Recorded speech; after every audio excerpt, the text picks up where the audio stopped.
Assalamualaikum warahmatullahi wabarakatuh. Eh, Nama Bambang Rianto, tepat tanggal lahir Yogyakarta 15 Agustus 1954. Pendidikan S2 HRD Human Resources Development. Dan tugas keseharian Kepala Bidang Pendidikan di Yayasan Al-Huda Islamic Education Metropolitan. Pengalaman organisasi Ketua PGRI 1 Provinsi DKI Jakarta, kemudian Ketua PGRI Jakarta Barat, kemudian ada prestasi lain, ISO Internasional 2001. Kemudian pernah menjadi kepala sekolah RSPI di 2 sekolah RSPI dan sekaligus menelurkan sekolah RSPI. Tempat tinggal di Ciledug, Tangerang, Banten. Baik,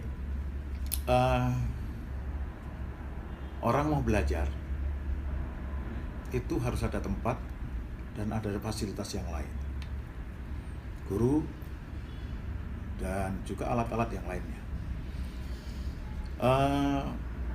Wawasan Wiyata Mandala adalah wawasan di mana sekolah adalah tempat belajar. Tempat belajar. Konsep belajar adalah mencari tahu, kalau tidak tahu bertanya, kemudian untuk bisa menjadi tahu. Nah, ini yang paling penting. Maka kalau sudah di sekolah, maka fungsi utamanya adalah mengikuti pembelajaran dengan sebaik-baiknya, dekat dengan guru untuk bisa dengan lebih baik lagi, kemudian juga dekat dengan teman-temannya. Kemudian ikuti fasilitas, gunakan fasilitas-fasilitas yang ada di sekolah untuk kepentingan semaksimal mungkin. Tujuan utama Anda belajar adalah mempersiapkan Anda ke depan. Anda harus menjadi generasi yang lebih baik dari saya. Dan kalau di sini yang bicara ini punya predikat pendidikan strata 2, maka Anda harus mampu strata 3 dan juga punya keahlian yang lain yang mampu menempatkan kehidupan Anda sebaik-baiknya. Nah, wawasan Wiyata Mandala itu nanti di bawah kendali oleh kepala sekolah yang notabene nanti akan dibantu oleh beberapa wakil kepala sekolah dan guru untuk menuntun, memandu, memupuk anak-anak menuju kesuksesan yang ke depan yang lebih baik.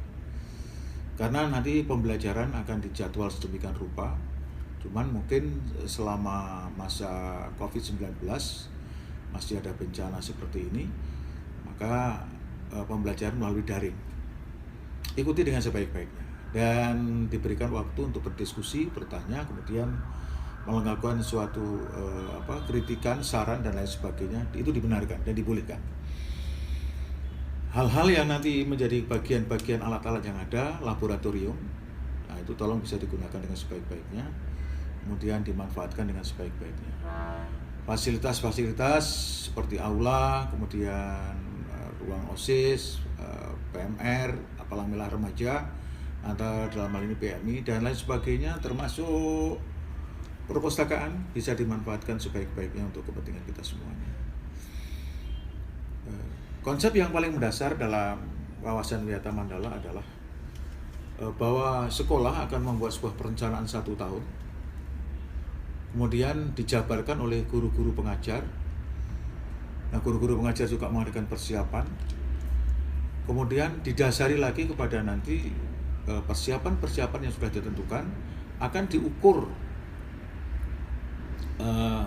kemampuan anak-anak semuanya, peserta didik semuanya dengan standar KKM, kriteria ketuntasan mengajar. Nah, ini penting.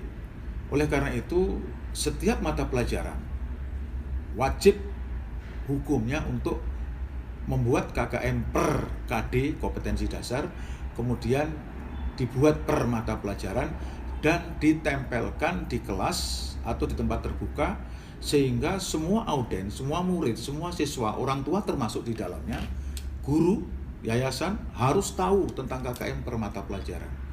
Nah, KKM ini harus dikejar oleh anak-anak dan harus dapat, usahakan sedapat mungkin. Karena bagian itu nanti itulah kepentingan untuk wawasan Wiyata Mandala, tempat belajar. Jadi kita kejar targetnya adalah di KKM. Nah, KKM ini harus terlampaui. Kalau KKM tidak terlampaui nanti akan menjadi masalah, maka anak-anak akan mendapatkan pembelajaran ulang yang dinamakan remedial mata pelajaran. Di sana tidak per mata pelajaran, tetapi nanti per KD yang tidak dianggap tuntas, yang belum dianggap tuntas. Ini penting. Oleh karena itu, maka anak-anak harus jangan sampai mangkir, banyak tidak masuk sekolah, karena nanti begitu ketinggalan akan kesulitan mendapatkan target KKM itu sendiri. Nah, berikutnya setelah KKM tercapai, maka akan dilihat. Jadi nanti dalam hal ini, nilai yang nanti didapat dari ulangan KD, ujian KD, itu harus dilihatkan dengan KKM, dijejerkan. Nah, itu semuanya akan disimpan dengan sebaik-baiknya di sebuah portofolio, yang kemudian nanti disampaikan kepada orang tua, diberitakan, ini loh hasil belajar saya. Nah, hal yang lain kemudian lagi bahwa itu juga sebagai alat bukti untuk memprotes kalau nanti siapa tahu dinilai rapotnya dinilai keliru, salah itu. Maka sebagai bahan bukti untuk bisa menyampaikan pada guru yang bersangkutan. Hal yang berikutnya lagi, ada kemungkinan juga guru mungkin mengajar salah ataupun keliru. Itu guru mengajar salah itu boleh. Yang tidak boleh adalah mengajar bohong, itu nggak boleh.